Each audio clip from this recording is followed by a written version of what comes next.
आमंत्रित कर रहा हूँ श्रीमती रीति पाठक जी।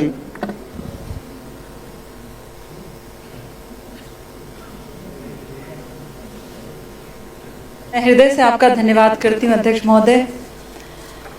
आज मध्य प्रदेश जन विश्वास विधेयक पर आपने मुझे बोलने का अवसर दिया। ये विधेयक जो उपबंधों के संशोधन का विधेयक है अध्यक्ष महोदय,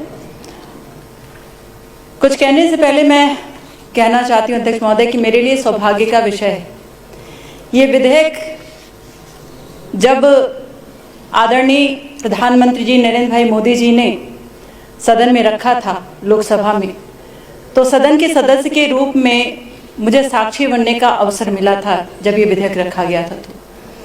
और आज भी मेरे लिए सौभाग्य का विषय है कि मध्य प्रदेश सरकार के द्वारा माननीय मंत्री जी के माध्यम से इस विधेयक को संशोधन के लिए जो आज सदन में पेश किया जा रहा है उसमें मुझे बोलने का अवसर मिल रहा है।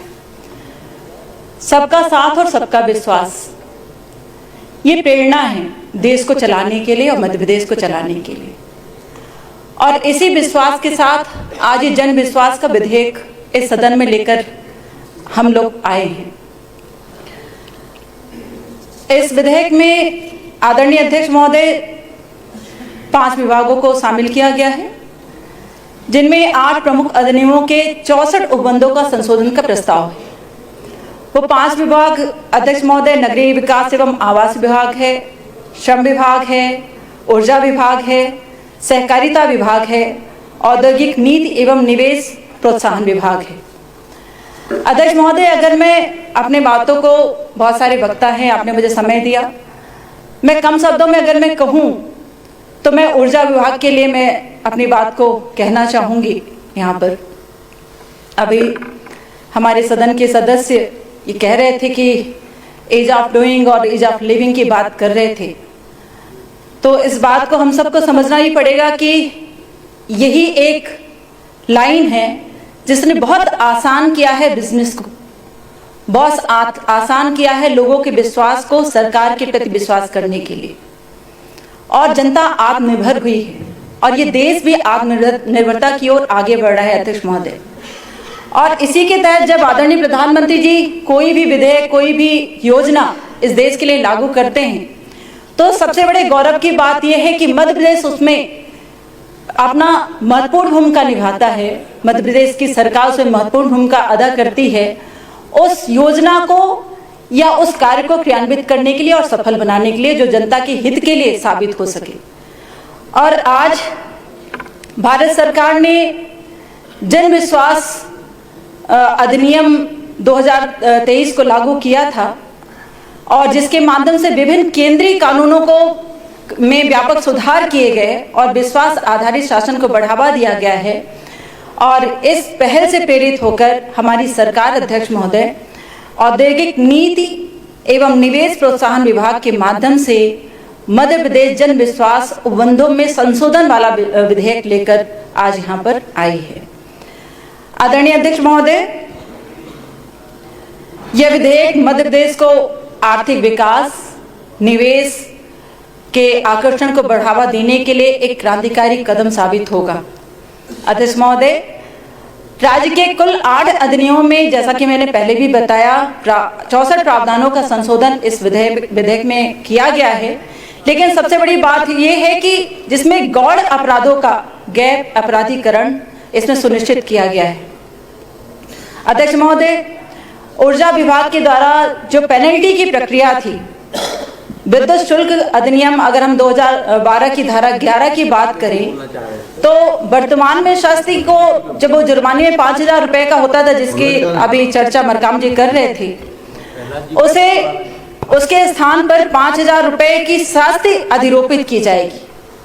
उसकी प्रक्रिया को दूसरी तरह से यहाँ पर किया गया है अध्यक्ष महोदय, और मुझे लगता है कि ये एक विशेष पहल है इस विधेयक को प्रस्तुत करने के लिए, जो आवश्यक भी था। उक्त धारा के अंतर्गत फ्रेंचाइजी, उत्पादक, कैप्टिव उत्पादक संयंत्र, उत्पादन कंपनी द्वारा उपभोक्ताओं के लेखाओं तथा अभिलेखों को रखने में असफल होने तथा उपभोक्ता द्वारा किसी विरीक्षक को इस अधिनियम या इसके अधीन बनाए गए नियमों के अधीन उसके कर्तव्यों का पालन करने या शक्तियों का प्रयोग करने में अगर कोई बाधा पहुंचाने का काम किया जाएगा अध्यक्ष महोदय, तो इसमें दंड का प्रावधान भी है।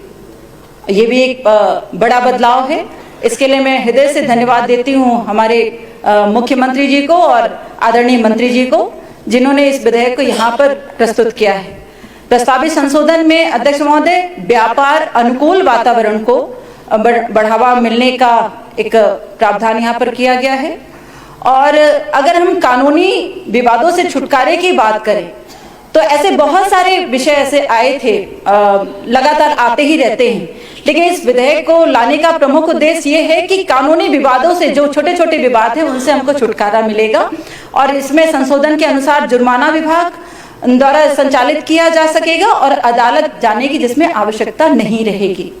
और मुझे लगता है कि आम जनता के लिए, सामान्य जनमानस के लिए इससे अच्छी बात और क्या हो सकती है। और इससे व्यापारी और अन्य संबंधित पक्षों को समय और संसाधनों की बचत भी होगी और सरल प्रशासनिक व्यवस्था इसमें सुनिश्चित की गई है अध्यक्ष महोदय। और यह संशोधन प्रशासनिक प्रक्रियाओं को सरल भी बनाएगा और यही हमारा मुख्य उद्देश्य है इस विधेयक को पास करने के लिए, इस विधेयक को रखने के लिए। इसलिए मैं इस विधेयक के पक्ष में आज मैं अपनी बातों को रखी हूँ। बहुत धन्यवाद। डॉक्टर हीरालाल अलावा जी,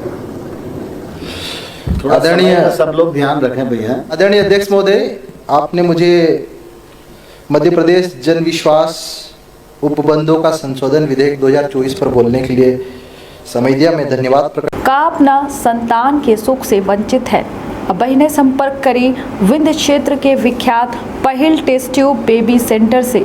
महिला से संबंधित कोनो गंभीर समस्या के खातिर संपर्क करी प्रतिदिन पुराना तीर्थ मेमोरियल अस्पताल कुटेही रीवा। संपर्क कर सके थे 8821000416 पर या 0766235245 पर। डॉक्टर बीना मिश्रा, स्त्री रोग एवं बांझपन विशेषज्ञ से प्रथम IVF क्लिनिक, IVF मौत तकनीकी, लेजर हैचिंग के उपयोग,